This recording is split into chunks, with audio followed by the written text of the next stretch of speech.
ভিডিঅ'টো পুৱাৰ পৰা আৰম্ভ কৰিছোঁ ৰাতিপুৱা চাহকাপৰ সৈতে খাবৰ কাৰণে। এয়া মালপোৱা দুটামান বনালোঁ মিঠৈৰ লগত। ইফালে চাহকাপ খালোঁ।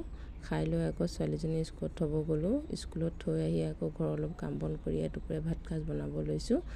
চয়াবিন আৰু আলু ভাজিম।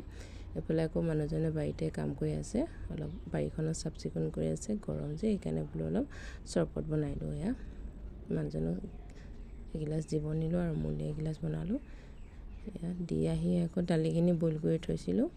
এইফালে দালিখিনি তেল মাৰোঁ, আনফালে আকৌ চয়াবিন তৰকাৰীখিনি হ'লেই আৰু এইফালে চয়াবিনখিনি নমাই পেলাই দালিখিনি তেল মাৰি দিলে পকাই উতলিছে। আনফালে আকৌ টেঙা পাত অলপমান আছিলে, টেঙা পাতখিনি ভাজি ল'লোঁ।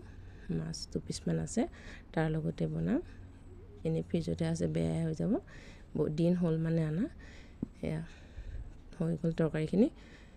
আনফালে আকৌ আলু পিটিকা অকণ বনাই ল'লোঁ। আলু পিটিকা আমাৰ অসমীয়া মানুহৰ থাকেই হয়নে। এই ভাত সাঁজ বাঢ়ি ল'লোঁ খাবৰ কাৰণে।